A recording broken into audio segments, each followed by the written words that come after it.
Namaste, beautiful guys and girls. So today we are going to be talking about 3 flying poses.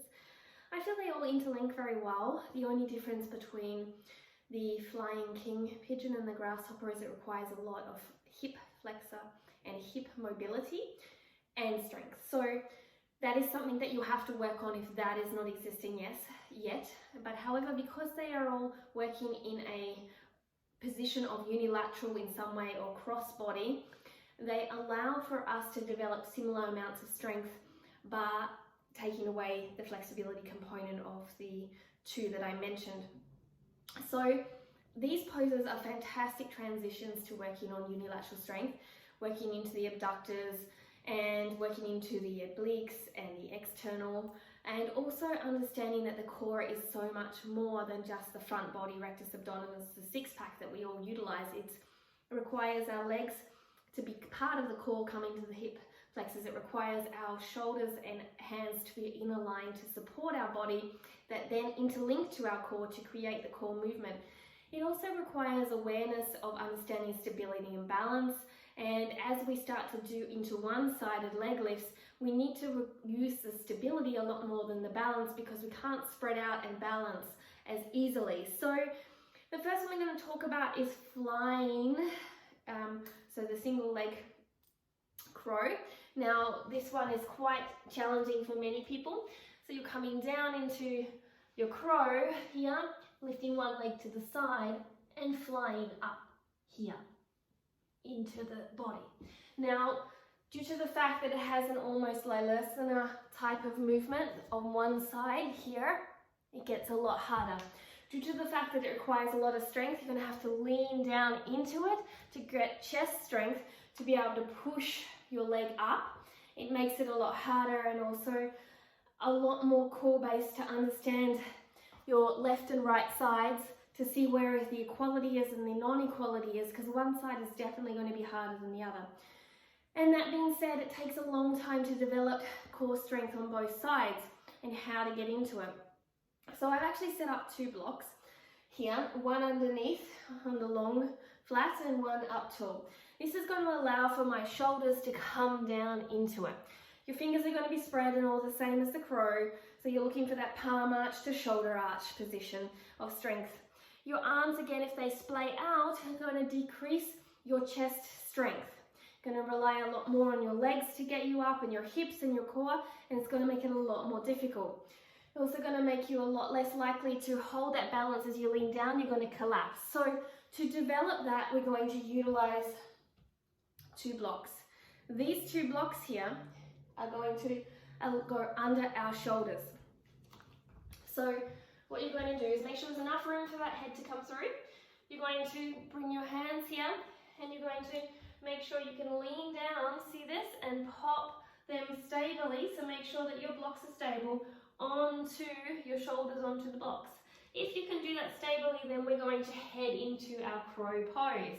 And we're going to feel what it's like to move into this position, leaning forward and taking one leg off to the side to start to lift it up into the center, either half or straight. So to be able to do that lift up, we have to be able to at least lift it off to the side, and we talked about that in the crane, crow, side crow transition work, and this is the next step up. So from here, because what happens a lot of times when we come into this position, we come and we sink down like this. Or another option is, which is why a pillow could be used for a bolster, when we lift off and we start to lift off and we start to fly, we start to collapse down here like this, because you saw how my arms started to splay out. You can again use a band here as well. Again, utilizing the bolster if you want, place it in front of you, so if you nose dive, it's still a comfortable nose dive. So from here, to get that ability, you're going to place your arms in front of the blocks. Make sure the blocks are stable. You might want to start on your knees and check out your comfy. If you're comfy there and you find your balance here, then lift up and bring your knees onto your elbows. From here, I want you to transfer one knee, then the other knee. One knee, then the other knee. And just hold that, and you're going to feel excellent core strength all the way from the side, transverse area particularly as well. And it's going to help you to understand how much it is also about the core as well as chest. And it takes up the chest working position. So that means that when it takes out the chest position, it allows you not to collapse, so you can feel what your core is creating. Now, if you want to take it to the next level, then again, come back down, set up your blocks strong and safe. Remember, pointing finger is forward, fingers are spread. From here, lean forward. Breathe deeply, belly button to spine. Make sure you're comfortable here, head is in neutral position, and you're coming up. This time you bring your knee in and you start to lift up, either extending all the way or half the way, bringing it down. Maybe take a rest, bring it in, lifting halfway, lifting all the way, bringing it down, and slowly come down. Now, once you feel like you have that, then it comes into play of developing the chest strength as well. And once you feel like you've got rid of the fear, you can take these blocks away. Again, you can utilize the strap on your arms as last time to keep your elbows in, to keep you lifting up, because the reason we fall down too is when our arms sway out, our chest strength goes. Then we flow down towards gravity, but when our arms come in, our chest strength helps us lift up away from gravity. So a strap could be helpful if you're still trying to develop it and you want to take it to the next level. Take the blocks away here. Use the bolster if you need. If not, no worries. From here, you want to just take it step by step. Elbows in, wrap your fingers, bending knees on just above the top of the elbow on the humerus spine, bending in. From here, you're going to lean forward. Now, bend your elbows down, bring your knee in. Start to extend out, hold it, arms stay in. Now, if my arms came out, I collapse. So that arm coming in is really, really important. As you saw, as my arms start to splay, I fall. Now this time, on the other side, facing forward, I'm going to keep my arms in and watch how I don't collapse. And that's why blocks might be helpful. So I'm trying to do both sides because it's important to see that you can do both sides, okay? A lot of times we develop one side and forget the other. So, wrap your arms in. So arms aren't out like chicken wings, they're wrapped in here, fingers are spread. You might have a little grip pad. Usually a grip pad happens where you have a little gecko hand, a little suction pad like that. Try and push your knuckles in as best as possible. However, that being said, I do tend to like to grip like this, and that works for me. Everyone is a little different. From here, take a deep breath in, wrap, really squeeze in, breathe in deeply. Lean forward. Let yourself lean forward till you're comfortable. Take the knee off, lean forward a little more. Bring your leg up halfway. Bring your leg up the full way. Keep squeezing your arms in. You can see I have the balance. If I didn't squeeze my arms in, I would lose the balance so that I wouldn't be able to come up. That squeezing in allows me to balance. Now, one other way to get in to this pose is to come up here and bring your leg, one leg in, okay? Keeping it into the elbow or up a little bit higher. It depends where you want it on your arm. From here, you can keep it tucked or untucked. This leg is straight, okay? So you've got almost like you could use a sock to do this, almost like a downward dog type of position where you're in here and you're bringing this leg up, up, up, taking this foot off, and then from here, leaning forward, squeezing your arms in and flying it up. So this one, I feel personally, takes a lot more core, but that's a good thing if you're wanting to move into handstands and things like this, because it works your core all the way up. The other one allows you to kind of slowly work your core, but with a leg lift, gliding in, you really work the core. So again, bending in, you have to keep your arms squeezed. It's a lot on the chest. Also, if your chest isn't strong, lift that leg up. From here, legs straight out, leaning forward, slide it in as much as possible, and then lifting on up. Holding here, squeezing your arms, legs come down. You can walk your leg in if you want. So you can be here, walk your leg in, then lean forward and lift your leg up. That will be even more chest space. So if you're not strong in the chest, you might not be somewhere that you want to go straight away. So this is a single leg crow pose. A lot of work. So how do we do the next ones? The next one's transfer in the hip. So you're going to have to make sure that you can sit like this comfortably. No pain in your knee or your ankle. Also allowing your body to twist as well. The first one we're going to look at is we're going to look at your flying king pigeon. Again, it's quite similar bar the hip opening, because your hip opening is sitting here on your leg here. So this opening here creates a little more difficult, but the rest of it communication-wise is quite similar in the body. So it's great to learn if you've got the hip openers. If your feet are quite slippery and sweaty, it's going to make it a little hard. So find a day when it's not, or put some socks on. So the first thing, again, you can use blocks. You can use the strap. You can use a bolster, whatever you need. We're going to get straight into it. One of the things you need to note when you're doing this is, firstly, make sure you can sit comfortably here in this position. And when you do that, bring your arms over and wrap your feet, or your foot, sorry, here onto your armpit. The higher up, the higher your balance is going to go. Preferably when I learned, I started very low. Now the foot is actually dragging the other arm across the body. It's not actually you pushing the arm into the foot, it's dragging across. If you do this, you're going to bring more chest strength. If you push your arm out, you're going to bring less chest strength, so you're going to be more likely to sink to the ground. If you do this, you're going to bring more stability by sucking your body up and away from center of gravity, all working and communicating together. So if you can sit like this on one side, then the other, then there's scope for you to do more, okay? So make sure you might want to do a hip practice before you start this. After that, you're going to check out if you can balance comfortably. You're going to bend, flex your foot, place it over your knee, flexing your foot to make sure that your knee is protected so you don't injure it. Bend down, make sure your knee doesn't track this way or that way. Core is on, open up your chest, come down. Now make sure you can hold here. Hold here for about 10 seconds to 1 minute, one side. Then swap over, okay? You can sink down and up a bit to get into your hips, make sure you feel comfortable. Once you've done that, then it's a matter of starting to flow into this position.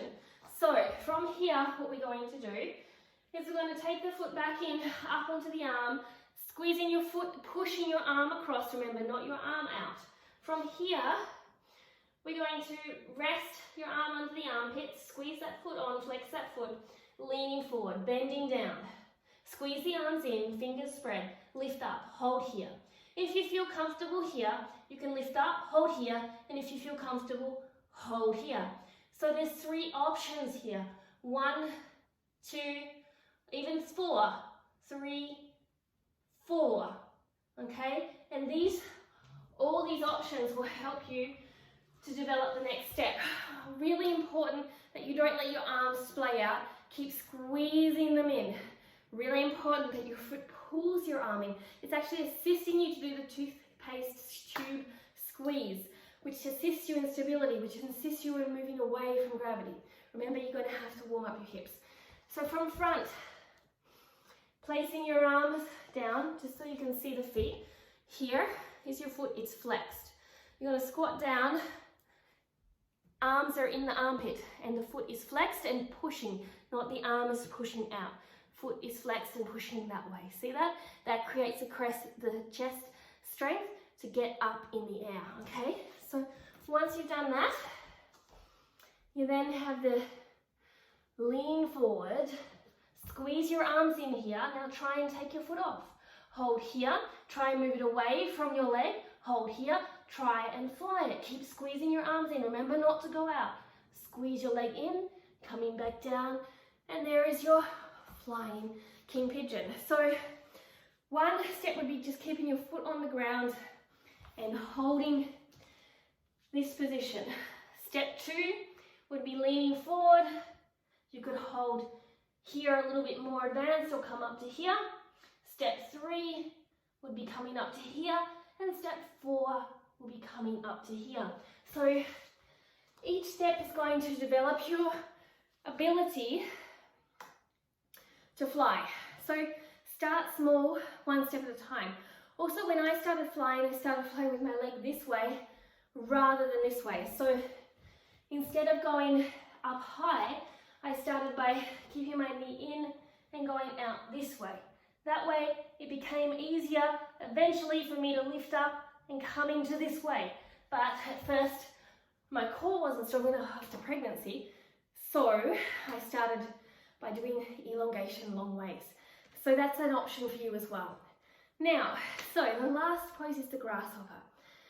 The grasshopper, one thing I'd like you to think about is that when you do it, I would suggest very much that you work on your flexibility and make sure that, because it's going to be a crossed pose, your knee is up, your foot comes over your knee, your foot is flexed on the knife edge, protecting the knee. You come over and check that you can put here your elbow onto your leg and your foot above your elbow. It's not necessary, but it helps because it allows the whole body weight to come onto your arm rather than your foot holding your whole body weight and it going into your abductors. Just food for thought, but you can still do it without. Now I like to start this one a little higher. So we're starting off exactly the same way, but we're doing a rotated chair twist as we go through. So I like to start on the block. From here I lift up. So that was the starting right off the funky flying king pigeon, or the flying king pigeon. I like to call it funky even though it's not the funky arms. From here, what you like to do is find this position. Okay, you can do it off the block if you want. Now from here, this is where we have to breathe and where we need the flexibility. If you don't have the flexibility, it's going to make it hard. Try and get your shoulders even. If your shoulders drop down, then again you lose chest strength. If shoulders are even, you get core strength also. Try and wrap your arms in, and you're going to have to bend your shoulders. So bend your elbows down to your shoulders come down equally towards the mat. From here, wrap your arms, use a strap if you need. Okay, you're going to lean forward, leaning forward. The back arm has to lean forward too as well, and from here lean forward. Slowly take your foot off. If you feel the balance, squeeze your arms in, lean down a bit further, and open up your foot, holding here.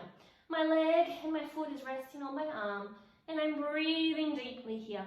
And I bring my leg and foot back in and come down, missing the block, that's okay. So the same thing is done on the other side. Now, remember that flexibility plays a great part in this. So take your time. One of the things I like to do when I'm warming up is finding balance here in this position. So firstly, I like to sit down and find my flexibility here.